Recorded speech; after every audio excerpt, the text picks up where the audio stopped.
last time we saw you guys, we had these two Rock Island 1911s that fell off our bumper, fell into the gravel. We drove over them a couple of times.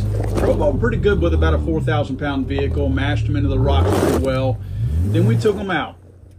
They, other than cosmetics, they probably didn't look all that bad. They just little scratched up, you know, had some marks on them from the shell. But overall, there was no real damage. Well, there was no damage other than the front sight was knocked off to the side, and they ran pretty good. So we decided at that point, all right, we're going to put them in this container, fill the container up with water, and then, of course, what are we going to do at that point? We're going to freeze them into a block of ice. Now, we also put the magazines in here, and we put the arms core ammunition in there as well, mainly because we wanted to simulate in the event a real life situation were to occur, most likely you would have a loaded magazine in there. So that's why we're doing this with loaded magazines. However, there is not one in the chamber, just know that. So we took our water, filled it up in our container, submerged our 1911s, and put them in the fridge and let them freeze for 3 days. Now, I head out to the range, and of course in Louisiana we are a new rainforest state, it seems. It was raining. So I just couldn't wait. I wanted to get these things out. I wanted to bust these things out of the ice, so I went anyway on a rainy day. Now, in order to keep the ice rock solid and tight like it was, we transported it to the range in our Yeti cooler, overpriced soft cooler here.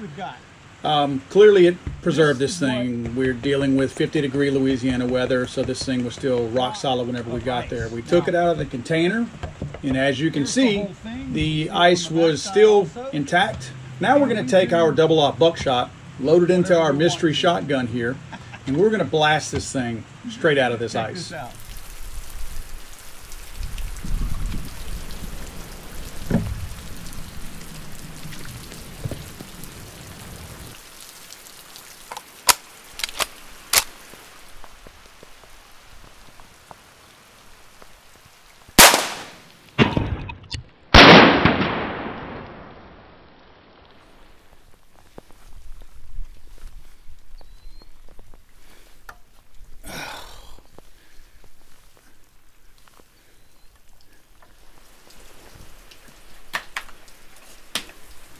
All right, guys, I had to wait a few minutes to let these things kind of thaw out a little bit.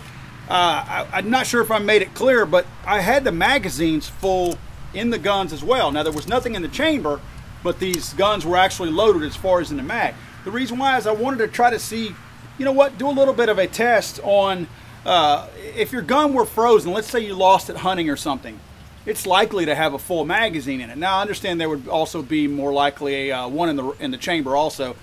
But I'm not trying to press those limits of safety out here because I knew shooting it with the buckshot could cause some issues. I'm not that comfortable, I'm not that risky, and that careless. Maybe I'm that careless. So I just felt like it would be a proper test to do it that way. So with that being said, I think I'm clear. I know that I don't have anything in the muzzles because I already looked, I already checked both muzzles. Both muzzles are clear. So from a safety standpoint, I feel comfortable to be able to shoot both of these. I'm going to do the 45 first because if you guys will remember, the 45 is the one I had the most issues with kind of hanging up. I'm just curious if we're still going to have that issue now that we've run this thing so many times now. I'll tell you what, I'm wondering if that frozen water, let me, before I talk, speak too fast, let me shoot this thing.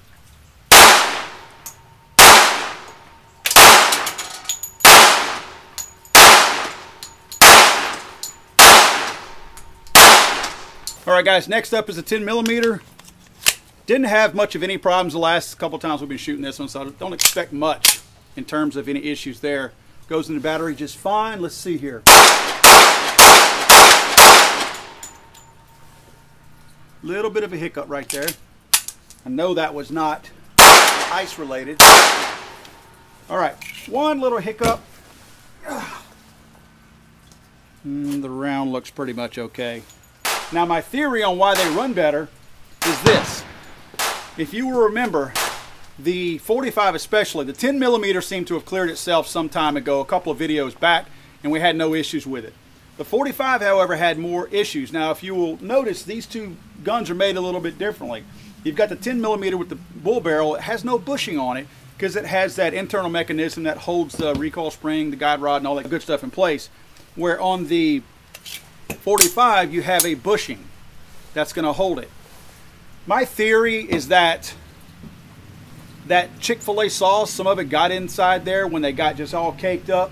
And between there, maybe in the slide rails, and could be a multitude of other places inside the gun. I think that stuff just kind of got in there, sat, gunked up, and was just there. It was living there. And it was inhibiting the actual cycling and timing of the 45 every time we went to shoot it.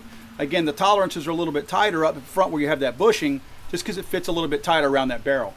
My theory is that soaking these things in water might have loosened that up a little bit because of course I put the water in and put it straight in the freezer.